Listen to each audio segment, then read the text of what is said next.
El programa Desiderata versará sobre los desastres y catástrofes naturales. A simple vista, muchos ciudadanos del siglo XXI se pueden pensar que es fácil determinar cuándo ocurrirán estos desastres naturales, pero la verdad es que no. La verdad es que es muy difícil predecir el momento en el que ocurrirán y la intensidad que tendrán y su evolución con el tiempo. ¿Y eso por qué? Porque estos desastres naturales entran dentro de lo que se llama los fenómenos complejos, y la complejidad es posiblemente uno de los grandes interrogantes que tiene la humanidad que solucionar. Así pues, debemos hablar claramente del riesgo asociado a los desastres y catástrofes naturales.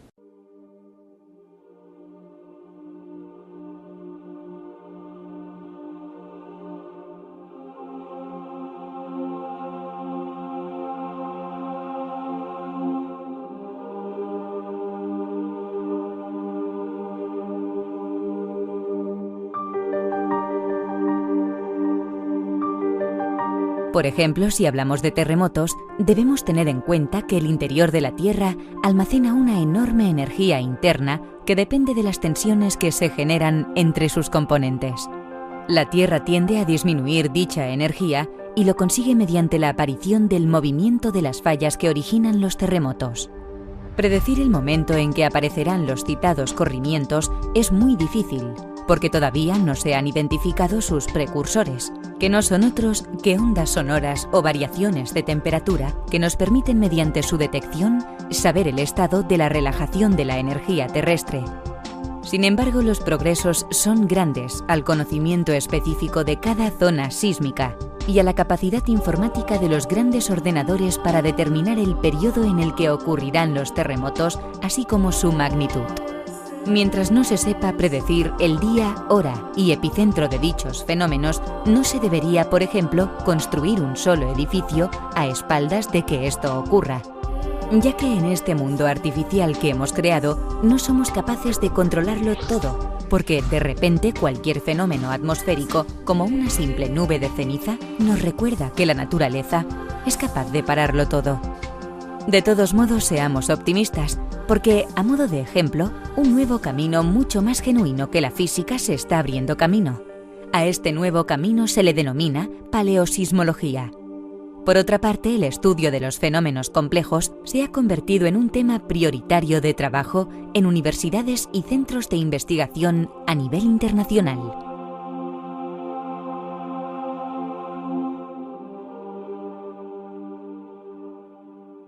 Hay otros casos en los que también podemos hablar de desastres y grandes catástrofes. Es el caso de los problemas asociados a la mano tecnológica del hombre. Últimamente, en el siglo XXI, han ocurrido grandes catástrofes asociadas a esa tecnología que el hombre ha puesto a su alcance para precisamente muchas veces defendernos de los desastres naturales. Tenemos la rotura de presas, tenemos la propagación de incendios forestales que han desertizado enormes hectáreas de terreno. También tenemos el bien conocido efecto del cambio climático, que ya nadie duda que la mano del hombre también ha tenido una gran intervención y está teniendo una gran intervención. Pues bien, en este caso de los desastres o catástrofes naturales asociados a la mano tecnológica del hombre, deberíamos hablar del peligro de los mismos. Efectivamente, Javier, tienes toda la razón. A pesar de todos los progresos de la ciencia, de la tecnología, la naturaleza sigue mostrándose como una fuerza absolutamente indominable que nos lo recuerda cada 2 por 3 con desastres que ocurren en uno y otro lado del planeta. Este es el tema que vamos a tratar aquí, en el programa de hoy, la fuerza destructora de la naturaleza, pero que es un tema que ha tenido en los últimos años una evolución muy relevante y muy significativa, por cuanto muchos de los desastres que nos asolan ya no se deben tanto a la naturaleza, a fenómenos naturales, como a actuaciones humanas. Es decir, es la tecnología que hemos desarrollado, el denso y potente tejido tecnológico del cual nos hemos dotado, el que hoy en día está produciendo muchos más daños y muchas más catástrofes que lo que son las fuerzas de la naturaleza con las cuales ese tejido tecnológico pensaba controlarlas. Tenemos aquí con nosotros en el programa de hoy para hablar y participar en la mesa, comenzando aquí por mi izquierda, a Elías Molins, Jordi Romeu, Joan Guardia y Albert Falcó. La primera pregunta es una pregunta para Elías, ¿no? Es decir, si podemos establecer algún tipo ya de tipología de categorización de desastres, de catástrofes, y si la ciencia, concretamente la física, ha sido capaz o está siendo capaz de evaluar, de cuantificar, de jerarquizar de alguna forma este tipo de catástrofes en función de determinados parámetros, ¿no? Como pueda ser, por ejemplo, parámetros asociados a la energía que se liberan en estos procesos. ¿Qué tiene que decir aquí la ciencia en sus últimas aportaciones a la materia, Elías? Bueno, los cataclismos, los desastres naturales, las grandes catástrofes, pues como bien decías, las podemos categorizar de alguna manera en función de la energía liberada, ¿no? Y de hecho el universo nació con un gran cataclismo que denominamos Big Bang y que fue, pues, suponemos el origen de todo, ¿no? Y aquí viene también el punto de que nosotros consideramos un desastre en cuanto nos afecta más o menos, ¿no? Entonces un choque entre galaxias puede ser un cataclismo tremendo, pero normalmente no nos afecta hasta ahora, por lo que, digamos, no lo consideramos un desastre. Entonces nuestra visión antropomórfica nos hace categorizar un poco también en cuanto nos afecta o no a cada uno de los desastres, ¿no?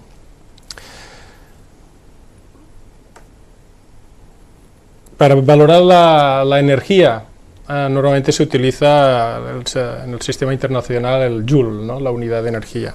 Digamos que el Joule es una unidad de energía muy pequeña, sería la energía que yo necesito para levantar este vaso a esta altura, es una energía muy pequeña, y si consideramos la energía que necesitamos cada humano, pues en nuestro transporte, en nuestra vida diaria, en nuestra vida profesional, pues se estima que puede ser del orden de 1 billón de julios. Digamos, ya hablamos de cantidades de energía muy grandes, pero si esto lo intentamos trasladar de alguna manera a desastres, pues podríamos decir que la bomba de Hiroshima liberó como 50 billones de julios, lo cual sería aproximadamente la mitad de la energía de un terremoto de escala 6. Los terremotos, que es pues uno de los desastres que más afectan a la humanidad, digamos, en cada escala, respecto a la siguiente, son 15 veces más energía. Digamos, un terremoto de escala 6 tiene 15 veces más energía que uno de escala 5. Entonces, el terremoto de Fukushima, por ejemplo, que es un terremoto que tuvo una escala de 9, pues liberó 100 billones de julios, lo cual es aproximadamente 20.000 bombas de Hiroshima. Digamos que otra manera de medir la entidad de una catástrofe es compararla con la bomba de Hiroshima que todos tenemos en mente, ¿no? Podemos decir, por ejemplo, que un huracán tropical pues puede tener una energía de 100 bombas atómicas. Digamos que las escalas de energía de los desastres naturales suelen ser en principio mucho mayores que las que somos capaces de generar nosotros, porque todavía no tenemos un control de la energía tan grande en este momento. Muy bien, muchas gracias. Has hablado de Fukushima y hay un tema de tu intervención que me resulta muy interesante, y es que vienes a decir que la energía liberada por las fuerzas naturales es muy superior a la que nosotros podemos generar, ¿no? Pero claro, también es cierto que nosotros no tenemos responsabilidad alguna sobre lo que son procesos naturales. En cambio, sí que la tenemos y toda sobre lo que son nuestras acciones, sobre la naturaleza y nuestras intervenciones tecnológicas, ¿no? Hablabas de Fukushima, que es un caso que tenemos todos en mente, porque aquí tenemos dos elementos causales claramente diferenciados. Por un lado, el terremoto, entre el cual es un proceso natural en el cual no hay intervención humana alguna ni responsabilidad de ningún tipo, pero después hay una central nuclear que hemos creado nosotros, o que han instalado ahí los técnicos japoneses, una empresa determinada, ¿no? Es decir, que eso es cada vez más el panorama del futuro que se cierne sobre nosotros, ¿no? Es decir, el encararnos frente a una serie de peligros, llamémosle convencionalmente peligros naturales, pero también nos estamos encarando cada vez más contra una serie de riesgos tecnológicos que nosotros mismos hemos creado. Bueno, el programa de hoy lo vamos a estructurar en tres fases, en tres momentos. En el primer momento nos centraremos en nuestros conocimientos sobre los desastres naturales y las fuerzas destructivas de la naturaleza, es decir, ¿qué sabemos? Es decir, ¿qué tipo de conocimiento ha alcanzado la ciencia en estas materias? Es decir, aquí, en esta primera fase, los protagonistas serán científicos, ¿no?, de las ciencias de la naturaleza, ¿no?, de la física, de la geología, quienes nos ilustrarán en esta cuestión concreta. En el segundo momento empezaremos expondremos y cuestionaremos y debatiremos cómo estamos actuando sobre la naturaleza. Es decir, nosotros ya como seres humanos, a través de los instrumentos tecnológicos de los que nos hemos dotado, cómo estamos interviniendo sobre la naturaleza. También, y esto es muy importante tenerlo en cuenta, hay una intervención humana muy constante, muy firme y muy definida, orientada precisamente a prevenir y a evitar peligros naturales. Es decir, lo que ocurre es que es posible que esta intervención humana, y así está siendo, sea cuestionada, y recientemente está siendo cuestionada en muchos foros lo que es la tradicional intervención humana, intervención tecnológica para hacer frente a este tipo de desastres naturales. Es decir, es posible que haya sido una intervención no acertada y sobre ello tendremos ocasión de discutir. Y finalmente, en el tercer tramo del programa, nos referiremos o trataremos lo que son nuestras responsabilidades. Entramos entonces en el primer tramo del programa. ¿Qué sabemos sobre las fuerzas de la naturaleza? Es decir, sobre todo, ¿qué sabemos sobre estas fuerzas destructoras de la naturaleza? Entonces, la pregunta que planteamos a los científicos de la geología, de la física, es hasta qué punto nuestros conocimientos, la geología, la física, son tributarias de precisamente los desastres naturales, es decir, esa paradoja de que han sido los desastres las catástrofes naturales las que mayormente nos han ayudado a conocer los procesos naturales que se desarrollan en el planeta. Y también la pregunta que les suscitamos de inmediato es hasta qué punto en los momentos actuales este tipo de catástrofes, con el conocimiento científico adquirido sobre ellas, resultan previsibles. A principios del siglo XX se consideraba la hipótesis que la predicción meteorológica se podía reducir simplemente a un cálculo. Se consideraba que si se conocían las ecuaciones que rigen el movimiento del aire en la atmósfera, se podría realizar predicciones meteorológicas simplemente integrando esas ecuaciones. Bajo ese supósito, muchos científicos se dedicaron a buscar cuáles eran esas ecuaciones, pero cuando tuvieran esas ecuaciones era difícil hacer predicciones, ya que los cálculos que se necesitaban eran muy complejos. El panorama cambió a mediados del siglo XX con la aparición de las computadoras, ya que ya tenían herramientas suficientes para poder hacer esas predicciones computacionales, y abriendo así una nueva etapa en la predicción meteorológica, que es la predicción meteorológica asistida por ordenador. Así se hicieron las primeras predicciones, pero al poco tiempo algunos científicos se dieron cuenta que esas predicciones no eran tan fiables como se esperaba. Uno de ellos fue Edward Lorenz, a principios de los 60. Él disponía de un ordenador en el que había introducido esas ecuaciones y estaba introduciendo valores iniciales relativos al tiempo en un determinado instante. Entonces el ordenador lo que hacía era ver calcular cuál era la evolución del tiempo. Y Lorentz se dio cuenta que con pequeñas fluctuaciones o con pequeñas diferencias de esas condiciones iniciales, la evolución del tiempo podía ser muy distinta. Ese fenómeno se analizó, se estudiaron las ecuaciones y se vio que la atmósfera en sí es un sistema caótico y que depende muy sensiblemente de condiciones iniciales. Para explicar este fenómeno, Lorentz acuñó el término efecto mariposa, y es que en la atmósfera, en determinados contextos, pues una pequeña perturbación, o como podría ser el aleteo de una mariposa, podría provocar grandes cambios. En la actualidad se destinan muchísimos recursos a la predicción meteorológica y cada vez tenemos predicciones más fiables a corto plazo, pero a largo plazo tenemos una barrera infranqueable que es esa naturaleza caótica de la atmósfera. Así, a largo plazo no podemos tener predicciones fiables del tiempo meteorológico y tampoco poder prever catástrofes naturales causadas por elementos meteorológicos. Muchas gracias. La cuestión, por lo demás, que en la actualidad se plantea ante este tipo de situaciones no es tanto en ocasiones del conocimiento científico, pretendidamente objetivo, que tenemos sobre estas situaciones, sino también del tipo de reacción humano ante ellas. Es decir, no es tanto la realidad del desastre o la amenaza cierta del desastre, como la percepción que pueden tener las poblaciones afectadas o expuestas a ellas. Es decir, aquí este ya es un problema no tanto de percepción, y que nos pone en contacto con las aportaciones que en esta materia ha realizado en los últimos tiempos la psicología. ¿Qué nos dice la psicología sobre este tipo de cuestiones, Joan? Este elemento perceptivo, vamos.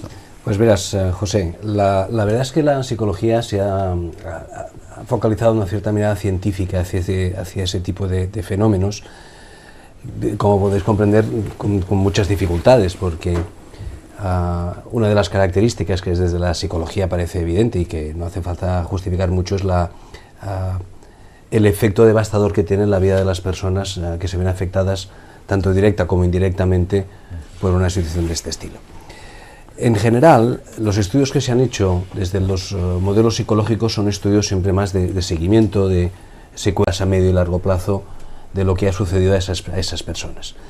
Debo deciros que en los últimos, acaba de aparecer un estudio del 2009 en que hace un metaanálisis sobre los hallazgos que hemos encontrado de forma regular en este tema, y en los últimos 10 años ha habido un incremento espectacular de estudios dedicados a este tema.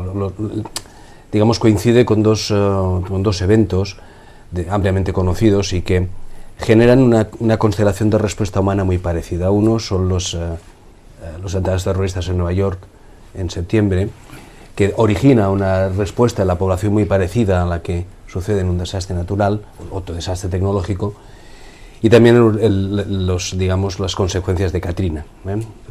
Esos dos eventos han hecho que ha habido una explosión, entre comillas, de estudios sistemáticos en torno a este efecto. ¿Qué sabemos? ¿Cuál es la regularidad del fenómeno desde la perspectiva de la psicología científica?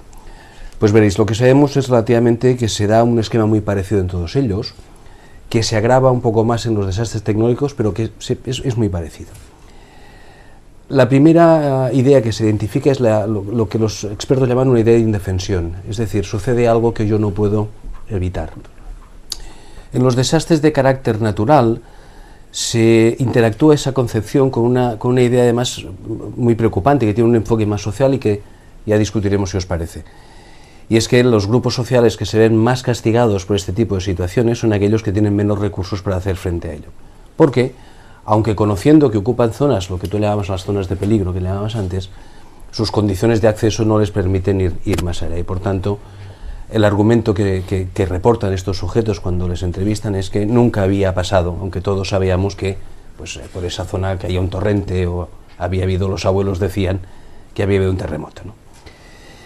Desde el punto de vista de las consecuencias de la exposición de este tipo de desastres, insisto, ya sean naturales o tecnológicos, lo que la psicología sabe es que existe respuesta patológica prácticamente inmediata. Como os podéis imaginar, hacer un estudio muy sistemático en los primeros momentos post-evento es muy difícil y por tanto lo que tenemos o disponemos son de descripciones más o menos sistemáticas. Pero lo que sí sabemos es, y os doy datos publicados en el 2008 y 2009, os doy un dato. Mirad, en los 6 meses siguientes a un desastre de tipo natural o tecnológico, estimamos en que prácticamente el 17% de la gente expuesta, y cuando digo expuesto no solamente digo gente que estuvo y sobrevivió al desastre, sino que estaba fuera y su casa desapareció, que se fue a trabajar y volvió y no sé qué, o que estaba de viaje, expuesta, sí, con distintos grados de exposición, pues bien sabemos que prácticamente el 17% de estas personas sufren lo que se denomina síndrome de estrés postraumático, que es una patología que se caracteriza por una invasión del pensamiento de los acontecimientos estresantes que les impide el normal desarrollo de su vida cotidiana. Para daros 2 datos más, para que veáis un poco la envergadura de lo que estamos hablando, sabemos que ese tipo de, digamos, de respuesta patológica, en promedio, en los sujetos afectados, siguen manteniendo respuestas de estrés y anómalas prácticamente en los 2 años siguientes. Pero si centramos nuestra atención a las poblaciones menos dotadas, con menos recursos y por tanto más expuestas en esa situación, mirad, los datos ya son tremendos, porque en esos casos los datos que se han publicado reportan que hasta 40 y tantos meses largos siguen sufriendo respuestas de estrés postraumático. En esencia, pues, ¿qué sabemos? Que hay una respuesta concomitante al desastre, que esa respuesta va ligada a la indefensión que se genera ante la imposibilidad de detener lo que tú le llamas antes las fuerzas de la naturaleza, y que esa consecuencia inmediatamente a corto plazo, medio y muy largo plazo, en según qué condiciones, está caracterizada por la respuesta patológica que en los estudios más negativos, digamos así, puede llegar a alcanzar hasta el 45-48% de los afectados. Por tanto, dejo a los economistas la valoración del efecto ya no de las cosas, sino en las personas expuestas a un desastre.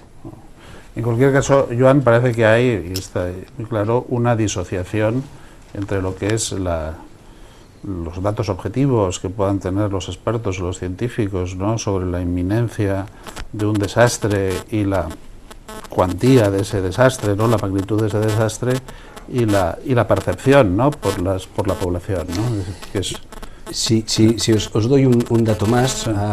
Es un estudio publicado hace ya mucho tiempo, porque hace muchos años que sucedió, y es un desastre de tipo muy peculiar.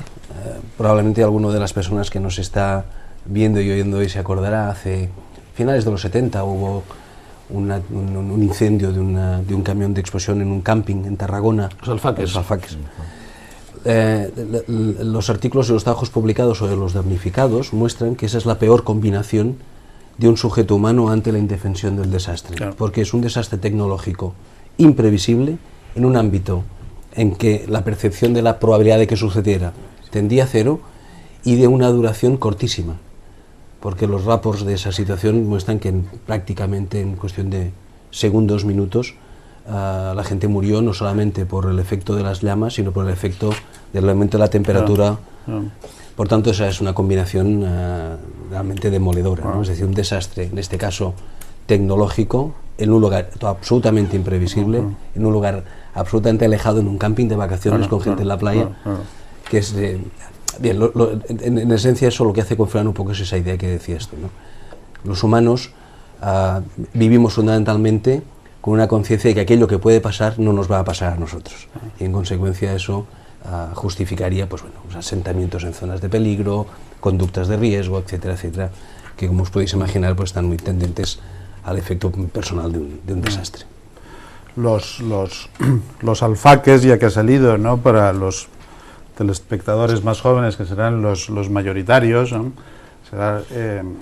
fue un desastre que se produjo, como tú bien dices, en un camping en Tarragona, era, ¿no? Es decir, y un camión que circulaba en la carretera de la Proxemonía que transportaba productos inflamables, explotó, ¿no? Y en consecuencia de esa explosión, pues toda una serie de personas murieron, vamos, por quemaduras, vamos, de manera instantánea, y evidentemente era un riesgo, es decir, podían plantearse que a lo mejor les subiese la marea y les llegase, pero nadie podía plantearse y podía esperar que un camión explotase en las proximidades del camping, ¿no? Antes el IES destacaba que la tierra en la que vivimos es el resultado de un cataclisma, ¿no? Tiene su origen en un cataclisma, ¿no?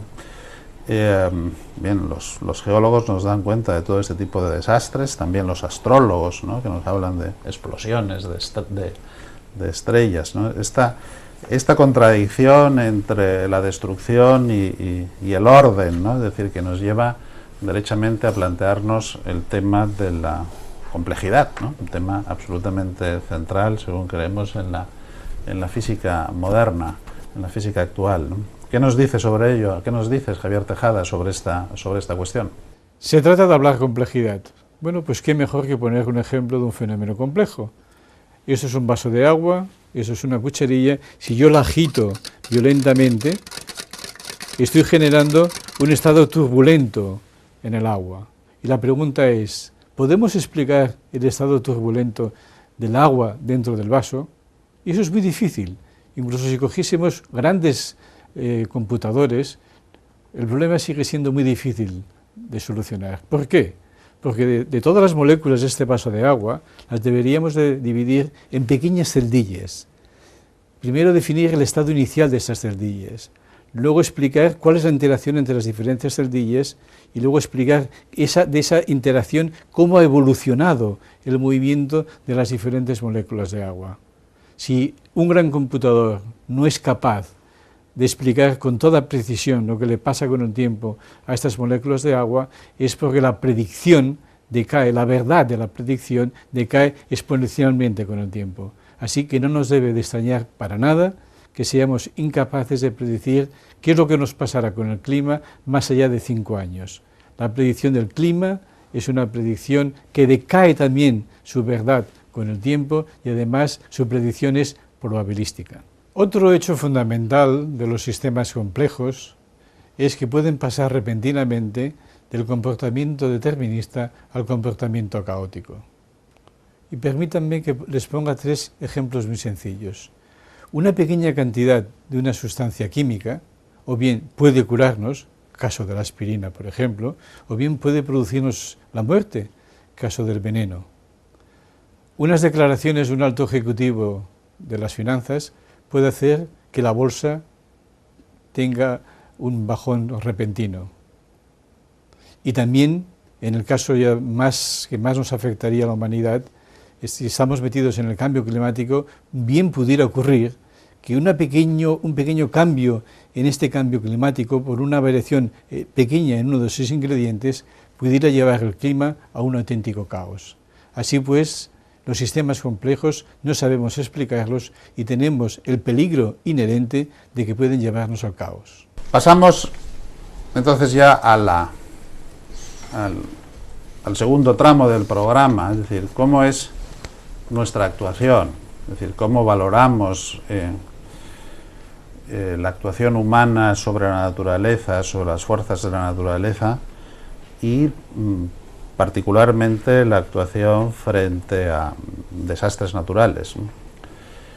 Bien, parece que en los últimos años ha habido una corriente crítica, correctora de lo que han sido los planteamientos tradicionales, en el sentido de no ver las catástrofes naturales, digamos, con esa perspectiva negativa, escatológica, con la que tradicionalmente se había contemplado, sino advertirles, bueno, aspectos positivos en la medida en que conectan con toda una serie, con los procesos ecológicos y naturales esenciales.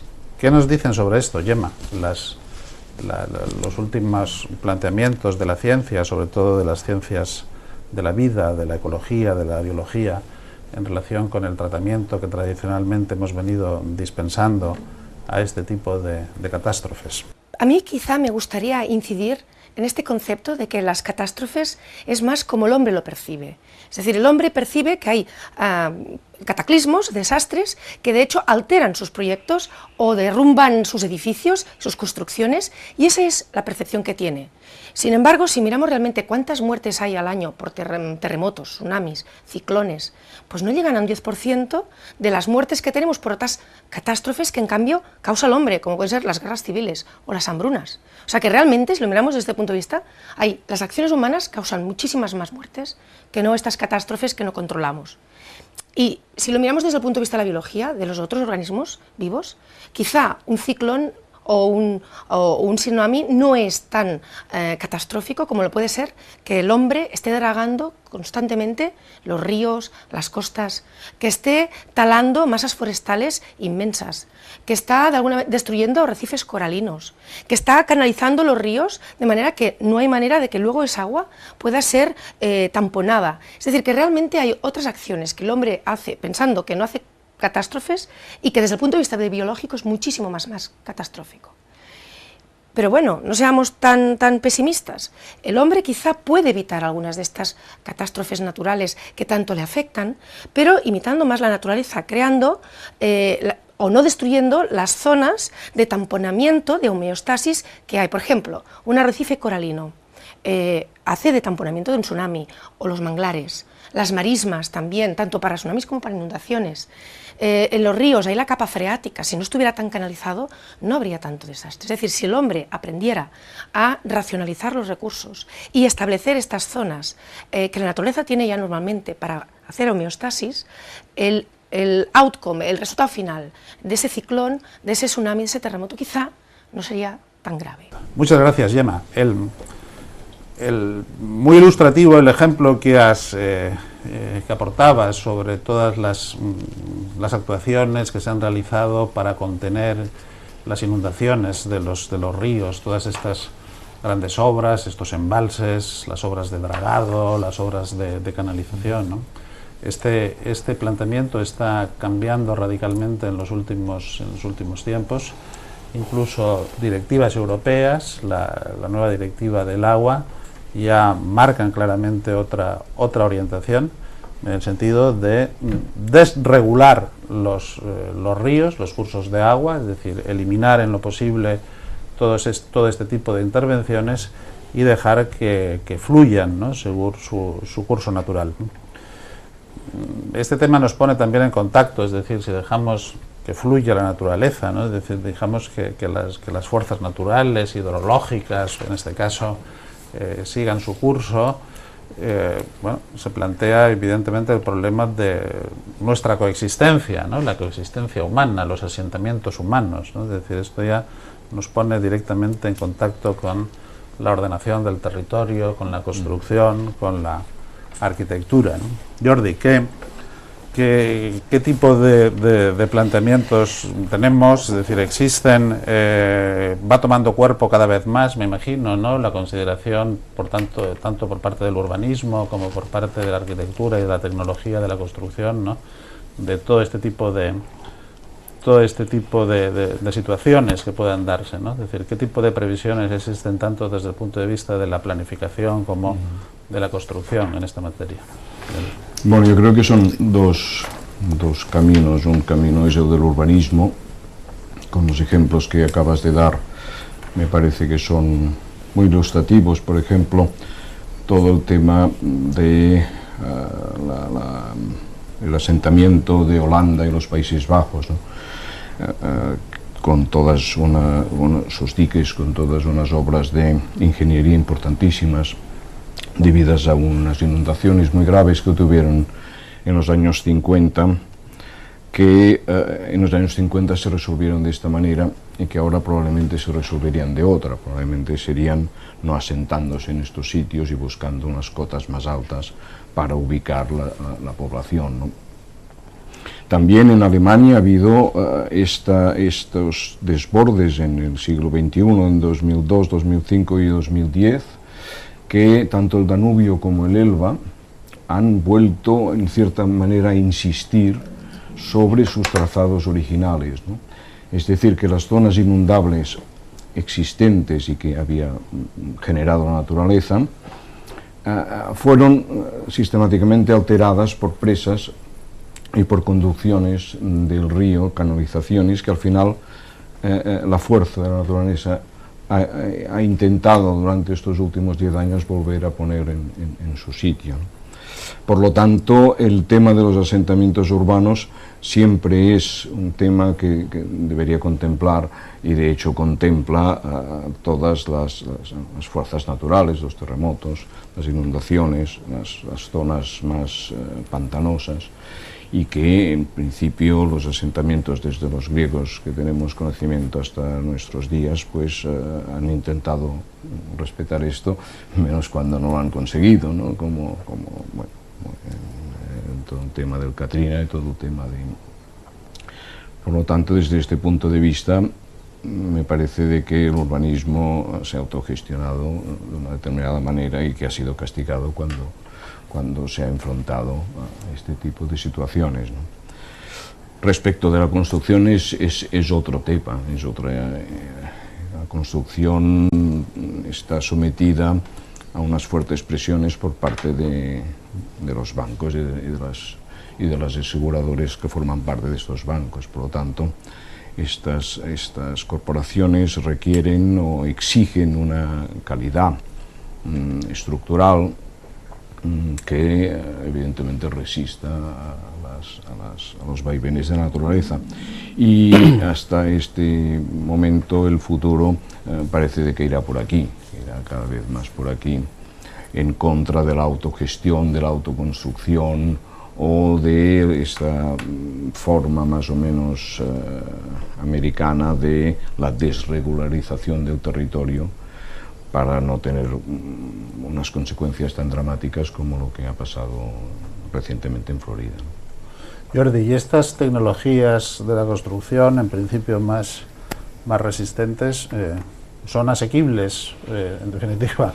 ¿Son caras? Es decir, ¿incrementan considerablemente los costes? ¿O? Sí, son muy caras y solo están al alcance de unas determinadas economías punteras que se resumen en el primer mundo, en Europa, Estados Unidos, en Japón y poca cosa más, ¿no? Son toda la parte de cálculo de estructuras antisísmico, pues puede multiplicar por 6 o por 7 cualquier estructura que no esté condicionada a estos requerimientos, ¿no? Bueno, el tema nos pone derechamente en contacto con una cuestión de desequilibrios, ¿no? De fallas, de quiebras sociales, económicas, ¿no? No se puede negar una cosa obvia, que es que las diferencias geográficas juegan un papel fundamental. Obviamente no es lo mismo estar viviendo cerca de un volcán que no estarlo, estar viviendo en una zona de exposición a huracanes, ciclones, etcétera, que no estarlo. Eso es evidente que es importante. Sin embargo, existen otras diferencias, que es lo que más o menos apuntabas, que quizá aún son más relevantes, que son las diferencias en el grado de desarrollo socioeconómico de los países, en cuanto a cómo de expuestos, cómo de vulnerables son respecto a estos desastres naturales. Una cifra reveladora en este sentido es que, por ejemplo, durante la década de los 90, cada desastre, y bueno, por una definición más o menos consensuada de desastre, ocasionaba de promedio en el primer mundo, o en los países desarrollados, vamos a decirlo así, 10 muertes, mientras que en los países en vías de desarrollo eran 1000 por cada desastre, ¿no? Es cierto que correlaciona a veces desarrollo y geografía, pero a veces no, y eso es algo relevante. Eso nos podría llevar a pensar que las estrategias de desarrollo que se están llevando a cabo en determinados países de renta baja o países pobres, en principio tendrían que ser positivas o reducir el grado de vulnerabilidad de estos países de renta baja. Sin embargo, nos encontramos con una paradoja, y es que en muchas ocasiones estos países de renta baja, cuando adoptan estrategias de desarrollo potentes, sobre todo en estadios iniciales, precisamente lo que hacen es, a su vez, aumentar su riesgo, aumentar su grado de vulnerabilidad. ¿Por qué? Pues porque en estas estrategias de desarrollo muchas veces no están muy bien planificadas, o no planificadas a la luz de los desastres, o de potenciales desastres, y nos encontramos, por ejemplo, que en las urbanizaciones se mueven, hay flujos migratorios a zonas más expuestas, hay construcciones, en el momento de crecimiento de ciudades, construcciones más baratas, por lo tanto, que pueden generar más daños en caso de desastres, eliminación incluso de barreras naturales que antes mitigaban los efectos de estos desastres, y eso es relevante. Otra de las paradojas que nos encontramos en este sentido es, por ejemplo, las recomendaciones que dan algunas instituciones económicas internacionales por lo que respecta al desarrollo de economías pequeñas. Ahí se les dice que para desarrollarse tienen que concentrar o especializar su economía en un factor concreto. Sin embargo, aprendemos de lo que hemos aprendido de lo que ocurre en desastres naturales o después de desastres naturales, es que las economías más especializadas en pocas cosas son las más vulnerables. En cambio, la diversificación es lo que hace a un país que tenga menos riesgo de sufrir daños. Conclusión de todo esto: a pesar de que es cierto que desarrollo y consecuencias van un poco de la mano, consecuencias negativas de desastres naturales van de la mano, lo que no puede ser es que las estrategias de desarrollo que se han llevado a cabo hasta el momento estén totalmente al margen del potencial riesgo a desastres que hay, ¿no? Y esto es una cosa a considerar, que de hecho se está considerando ya desde el año 2000 en distintas conferencias. Muy bien, muchas gracias, Albert. Has tratado de manera muy clarificadora todos estos aspectos relativos a lo que podría ser, por lo que yo advierto como exposición, ¿no? Grados de exposición a peligros, a riesgos. Una vez producido el desastre, una vez con víctimas, es el tema ya, la cuestión que se plantea es la del tratamiento de esas víctimas, ¿no? Es decir, ¿qué tipo de tratamiento se dispensa a las víctimas? Advertimos que puedan producirse también desigualdades en el tratamiento por causas diversas. ¿Qué nos dice la psicología al respecto, John? Pues veréis, digamos que conocemos relativamente poco los mecanismos que intervienen en el sustrato más profundo, ¿no? La intervención en este tipo de situaciones tiene como mínimo dos grandes fases, y si me permitís, yo añadiré una tercera para que en todo caso la consideréis. La primera fase es lo que se denomina intervención en crisis, es decir, la intervención muy rápida, muy urgente, muy de atención en el lugar de los hechos, muy pensada en paliar y mitigar los efectos inmediatos, tanto en los aspectos más, digamos, de lesiones, heridos, etcétera, etcétera, como en la respuesta psicológica que se tiene ante los hechos consumados. Tenemos muy pocos datos en estas situaciones, tenemos algunos datos, pero son muy poco fiables, en el sentido que, como os podéis imaginar, como os decía antes, es muy difícil sistematizar esa realidad. En el segundo lugar, lo que hay es que la red asistencial se pone en marcha. Como os podéis imaginar, esa red asistencial tiene un nivel de eficacia que correlaciona con el nivel de desarrollo, y en consecuencia pues los dispositivos que se ponen en marcha en los países del primer mundo atienden a las víctimas y a los afectados, y como os decía antes, la intervención básicamente es a carácter estrictamente muy clínico, ¿eh? El síndrome de estrés postraumático es una patología, como veis por los datos de prevalencia que antes os citaba, común, es una respuesta que conocemos y que se da. ¿Qué variables intervienen en el mejor pronóstico? Es decir, ¿qué podemos tener en cuenta para ver hasta qué punto hay una gravedad en la respuesta y por tanto en la intervención? Mirad, la primera cuestión fundamental, hay tres variables que la bibliografía maneja. Una es la severidad del desastre, y ese es un concepto muy complejo, porque desastres de igual magnitud e intensidad en lugares distintos tienen efectos distintos, y en consecuencia no es lo mismo la presencia de víctimas que no haya víctimas, la cuantía de los daños personales y en las cosas, en fin, es fácilmente justificable. Por tanto, la severidad del desastre. La segunda es los recursos que tenga el propio individuo para hacer frente a esa situación. Y claro, lógicamente nos vamos a encontrar con un discurso que Albert ya apuntaba, ¿no? Es decir, los recursos más materiales, entre comillas, para hacer frente, pues evidentemente correlacionan también con estatus, con renta per cápita, etcétera, etcétera, los servicios de asistencia. Y la tercera, que es la que trata la psicología de una forma más directa, es lo que técnicamente llamamos coping. Es decir, cuáles son las reservas que yo tengo, yo como individuo, para hacer frente a la contingencia negativa y dolorosa que me ha sucedido, ¿no? Eso nos pasa a todos en la cotidianidad de la vida. Lo que pasa es que en una situación tan grave como esta, los recursos que se ponen en práctica son mayores, ¿no? Todos Utilizamos coping, desde cuando te dan un pequeño golpe en el coche hasta cuando tu equipo de fútbol pierde en un domingo cualquiera. Bueno, ahora hay que decir un sábado, un domingo, un lunes, no sabes nunca cuándo es, en fin. ¿De qué depende ese especie de enfrentamiento, ese coping? Pues también depende de dos o tres elementos básicos. Uno, lo que llamamos la teoría de las emociones, es decir, qué causa en mí esa situación, y la gestión de las emociones que yo soy capaz de hacer. Y en segundo lugar, de una especie de reservorio, digamos, como de background, ¿no?, de depósito de capacidad de hacer frente. Y evidentemente esa constelación de variables que os estoy comentando pues dibujan un sujeto mucho más vulnerable o un sujeto mucho más resiliente, mucho más resistente, con mucha más capacidad de respuesta. Lo que voy a decir ahora pues es de una vida palmaria. Los recursos para la asistencia de las víctimas son graduales en función de la severidad de la respuesta, que depende de las variables que antes os he comentado. Y no resisto a daros dos indicios o dos datos que últimamente, como os decía, han aparecido en los últimos años. Dentro de pocos meses empezaremos a ver muchos trabajos asociados a Fukushima y asociados al análisis de las víctimas y a las lesiones y a los efectos psicopatológicos del desastre. Pero empiezan a aparecer dos elementos que os dejo encima de la mesa. Uno es el cambio climático como elemento que genera respuesta patológica a nivel psicológico. Esa especie de temor de lo que va a suceder, esa especie de indefensión que alguien empieza a mostrar. En el 2008 hay un primer trabajo en el American Psychological Association sobre el tema, y muy documentado y muy interesante.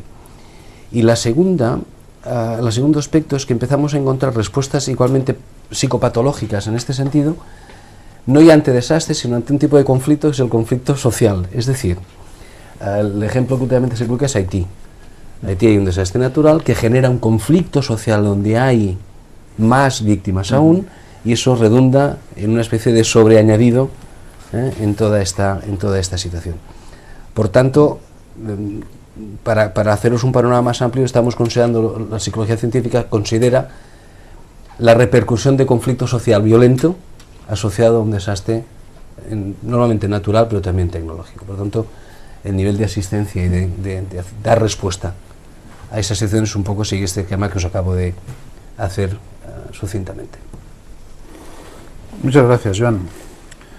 Bueno, estamos ya en la última fase del programa, ¿no? Lo que son nuestras responsabilidades, o si se quiere incluso el impacto social, al cual antes se refería Joan, muy oportunamente, el impacto social que pueden tener determinados desastres naturales. Bueno, a mí cuando tú hablabas me venía a la cabeza, porque este es un tema muy relevante y muy significativo, como por ejemplo ahora nuestra tecnología alimentaria, la tecnología alimentaria de que disponemos, ha acabado con todos los episodios de hambre, con todos los episodios, todas las hambrunas en Europa.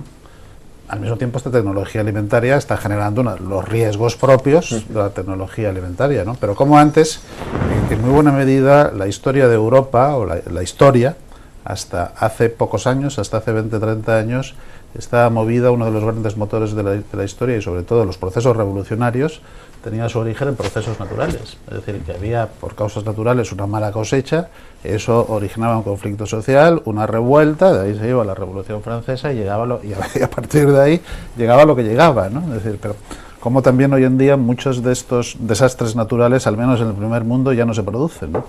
Es decir, ese es el tránsito un poco de la sociedad expuesta a peligros naturales, que los conjura y queda expuesta a lo que son riesgos que ella misma ha creado, ¿no? Sí, y si me permites, sí. Hay un trabajo publicado no hace mucho, en el 2008, creo recordar, sí, del equipo de investigación del profesor Sabucedo, en la Universidad de Santiago de Compostela, sobre los efectos que tuvo el Prestige en aquella zona, porque el desastre ponía en juego la supervivencia y los sitios de trabajo. No había un desastre en sentido de víctimas como lo entendemos, ¿no? Y los efectos psicológicos en ese caso se mantenían en la misma situación, ¿no? Por tanto, la idea de la respuesta es mucho más matizable y mucho más compleja de lo que aparentemente parecería a primera instancia. No, y la gran novedad que se registra en este tema es que si antes había un desastre equivalente al Prestige, un desastre natural, eso daba lugar a una revuelta que podía manifestarse podía tener expresiones revolucionarias con todo lo que eso pudiese llevar, mientras que actualmente, digamos, la gran pretensión de nuestro sistema político y de nuestro sistema jurídico es canalizar, ¿no?, este tipo de controversias, ¿no?, es decir, que se puedan canalizar políticamente, que puedan ser objeto de discusión en los foros políticos, como lo están siendo y cada vez más este tipo de situaciones, ¿no? Por lo tanto, la primera pregunta pues parece que está asignada claramente a Albert, ¿no? Es decir, se están planteando efectivamente responsabilidades, es decir, se está canalizando adecuadamente en el plano de la discusión política, del debate político, este tipo de situaciones. Bueno, la cuestión es que en democracia prácticamente la única manera mediante la cual podemos hacer que los políticos respondan a cualquier evento es mediante el voto, ¿no? Y esta relación entre voto de algún modo y desastres naturales ha generado un cierto interés en literatura politológica reciente, ya desde los años 90 y 2000. Hay un debate un poco relacionado con eso, y es hasta qué punto tenemos que pedir, una primera pregunta, hasta qué punto tenemos que pedir responsabilidades a los políticos por algo que son, como antes se mencionaba, actos de Dios, ¿no? Actos que en principio no son controlables. Por ejemplo, inundaciones, sequías, ataques de tiburones, incluso hay un título de un paper muy bueno que se llama así, ¿no?, la responsabilidad sobre todo esto.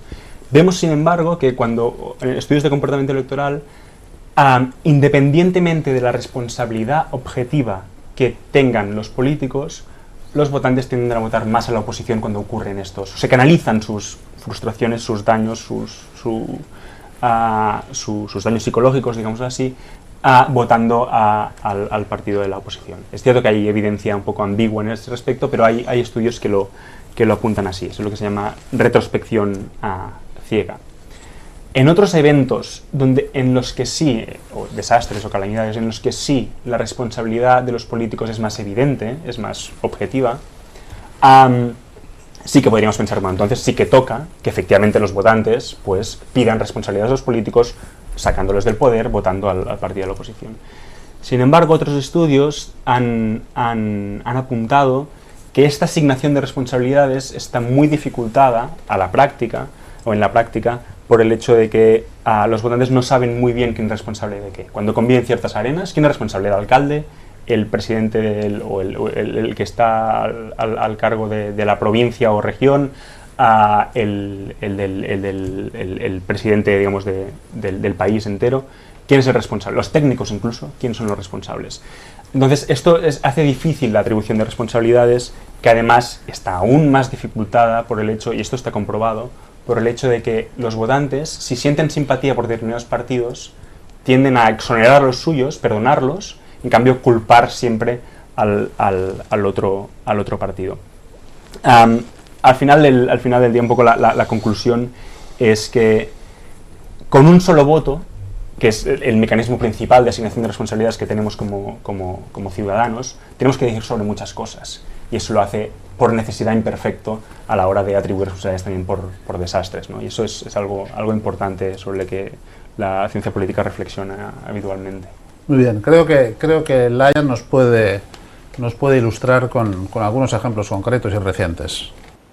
Pues parece probado que los desastres naturales ejercen algún tipo de influencia sobre la imagen de un gobierno, pero la culpabilidad que los ciudadanos atribuyen a ese gobierno y el comportamiento electoral que demuestren, pues no solo depende de la gestión objetiva del desastre, como se manifestó en la gestión que llevó a cabo Bush durante el huracán Katrina en el 2005, que se vio penalizado en los sondeos por culpa de una gestión manifiestamente negligente, ¿no?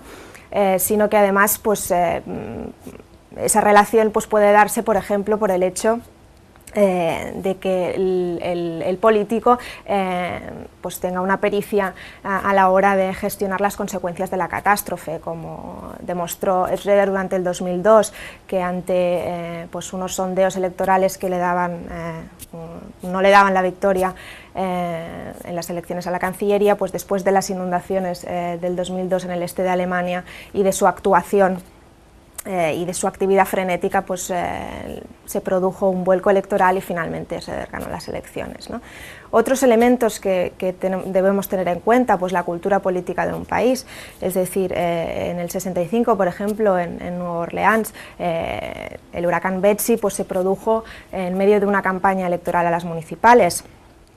¿Qué ocurrió? Pues que ambos candidatos utilizaron ese hecho en sus respectivas campañas, pero finalmente fue el alcalde el que se llevó la victoria.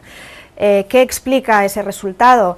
Pues bueno, según los investigadores de la Universidad de Tulane, lo que podría explicarlo fue, por ejemplo, el hecho de que los ciudadanos ya tuvieran una actitud previa mayoritariamente proclive a revalidar la victoria del alcalde.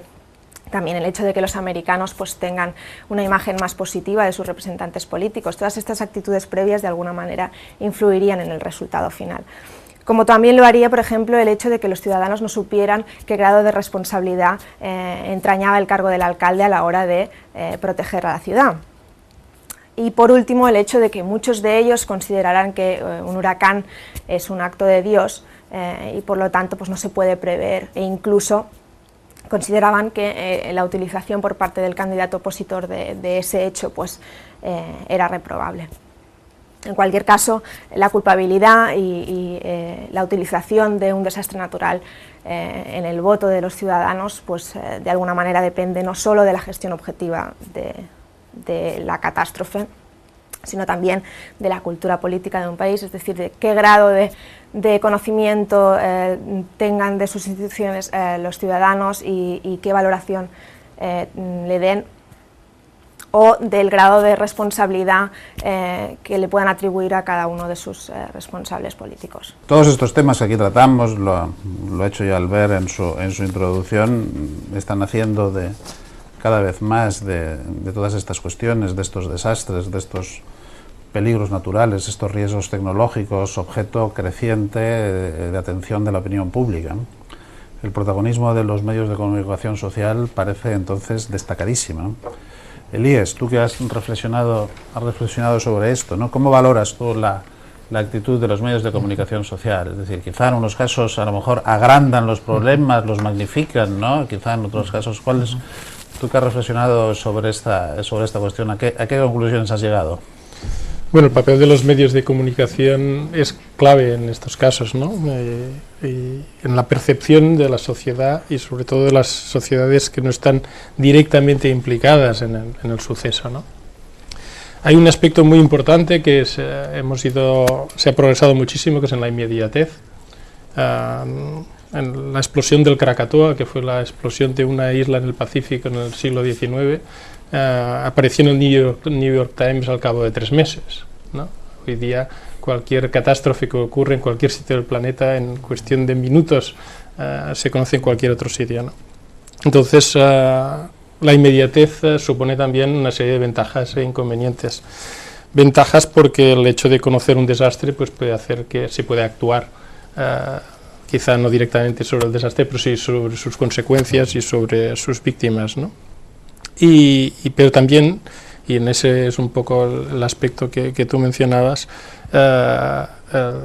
una serie de inconvenientes en el sentido de inconcreciones, de sensacionalismo, de amplificar el suceso de alguna manera, porque de alguna manera los medios de comunicación intentan darse importancia y venderse ellos mismos, ¿no? Y en esos casos pues a veces pues es criticable el uso de algún tipo de imágenes, ¿no? También el uso de cifras muchas veces inadecuado o incorrectas, porque a veces los miles pasan a millones y los millones pasan a miles, o incluso pues tecnicismos, como puede decir, pues la radiación ha aumentado 10.000 veces. Bueno, 10.000 veces la mayoría de la gente no tiene ninguna percepción de si esto es mucho o poco, ¿no? De alguna manera, y eso es otro inconveniente del medio de comunicación, es que refleja normalmente una catástrofe que es puntual. Pero cuando yo me he referido anteriormente a las catástrofes medidas en forma de energía, se podría decir que no todas se pueden medir con valores de energía, ¿no? Pues como hablábamos del Prestige, o pues una emisión de petróleo pues a la naturaleza pues no se mide en energía, tiene unas consecuencias biológicas. O, digamos, el ejemplo paradigmático que también se ha citado, pues de la emisión de CO2. Digamos, la emisión de CO2 es un desastre en continuo, estamos emitiendo 100 millones de toneladas de CO2 cada día, que transportadas o transformadas en volumen son 100 kilómetros cúbicos de CO2 cada día. Entonces, esto no es perceptible día a día, no es una noticia que reflejen los periódicos día a día y que solo se manifiesta cuando esto tiene alguna implicación concreta.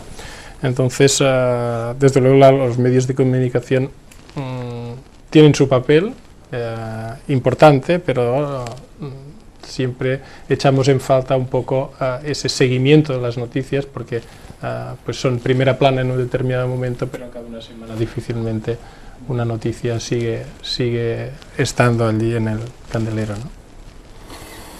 Cada vez más estos hechos, estos desastres están llegando a los tribunales, es decir, que el plano de la responsabilidad se está concretando cada vez más, es decir, ya no estamos hablando solo de responsabilidades políticas que se manifiestan con un voto cada 4 años, sino que estamos hablando ya de daños concretos en personas concretas, en patrimonios concretos, y que ya no se paran en barras a la hora de exigir responsabilidades que los tribunales otorgan, ¿no? Cada vez con más frecuencia, ¿no? Aquí ha habido una evolución muy significativa en el derecho. En el derecho hay un concepto fundamental en estos casos, es el concepto de fuerza mayor, ¿no? Es decir, que en principio no hay responsabilidad cuando se han producido unos daños imputables a una fuerza indominable, incontrolable, que está fuera de nuestro dominio. Pero claro, los tribunales cada vez más tienden a reducir el alcance de fuerza mayor. ¿Por qué? Porque con nuestra propia tecnología, con nuestros propios conocimientos, ¿no? Es decir, en la medida en que sabemos más, yo qué sé, de terremotos, somos más responsabilidades, asumimos más responsabilidades en cuanto a su previsión, ¿no? Es decir, hay un terreno, volvemos a un terreno muy claro, muy sensible, ¿no? Actualmente también con relación a lo que el terremoto de Lorca que se ha producido recientemente, ¿no? Y que Jordi yo creo que es la persona más autorizada para tratar estas cuestiones, ¿no? Es decir, las responsabilidades en la edificación, es decir, hay realmente rigor, ¿no? En la exigencia de responsabilidades, o se ha construido de acuerdo con lo que serían los estándares razonables y acordes con el conocimiento que tenemos, o hay ¿cuál es el panorama? Vamos, y el panorama, si se quiere, incluso comparado, ¿no? Es decir, en Europa, ¿no? ¿Qué regímenes se advierten? ¿Qué ejemplos nos puedes aportar? No, yo creo que oyendo vuestras intervenciones, que me han parecido fantásticas, detrás de todo esto hay un tema de aquello que decía el Josep Pla, y això qui ho paga, ¿no? Es decir, ¿quién paga estos desastres naturales y por lo tanto qué responsabilidad tiene el hombre del desastre natural y del otro desastre, el provocado? Este ya sería pues quizá más aplicable, ¿no? Es un terreno muy pantanoso, es un terreno en el cual la jurisdicción, y esto lo sabes tú mejor que yo, dice cosas que después casi nunca se cumplen, ¿no? Es decir, es evidente que en una zona sísmica no se podrían autorizar licencias de construcción de casas, pero se autorizan. Es evidente de que en una zona que está por debajo de la cota de un río inundable no se puede edificar, pero se les da licencia. Solamente se les da licencia, sino que se les da financiación, sino que además se asegura. Por lo tanto, llega un momento en el cual esta orgía de responsabilidades llega a que el juez falla sobre dónde se puede responder, que es casi siempre en las compañías de seguros, ¿no? Por lo tanto, este es un tema que en nuestro país es frágil, ¿no? es muy frágil, lo de Lorca lo demuestran pequeñas y otros ejemplos en zonas mucho menos mediáticas, en zonas que se ha construido mal durante muchos años, ¿no? Por lo tanto, el tema de responsabilidad es un tema muy complejo, que evidentemente no me corresponde a mí ni juzgarlo, pero ponerlo encima de la mesa sí, ¿no? Esto, ¿quién lo paga? Y que evidentemente hay una cantidad ingente de dinero en desastres de estos que no se cobrará jamás, es decir, que el perjudicado no lo recuperará porque no está ni protegido ni está asegurado, lo que tiene está en precario y un largo etcétera de condiciones que harán que el perjudicado no solamente lo esté desde el punto de vista psicológico, ¿no? Sino que esto puede ser su ruina, ¿no? Sí, desde luego, Jordi, has esbozado muy bien la realidad con esa frase gráfica, ¿no? La situación de Josep Pla, ¿no? Això qui lo paga, ¿no? Hay en el ámbito ya estrictamente jurídico y judicial, es un terreno, como dices, muy intrincado, muy complejo, pero bueno, yo creo que tú nos has planteado el tema en toda su perspectiva, como habéis hecho el resto de los participantes en este programa. Es decir, yo creo que es un programa en el que podríamos estar horas y horas hablando de todas estas cuestiones que habéis esbozado, pero yo creo que el mérito está, en plantearlas, en suscitar el debate, ¿no? En suscitar la reflexión, que es el objetivo que tienen este tipo de programas. Con esto, muchas gracias por la atención que se nos ha dispensado y hasta el próximo programa.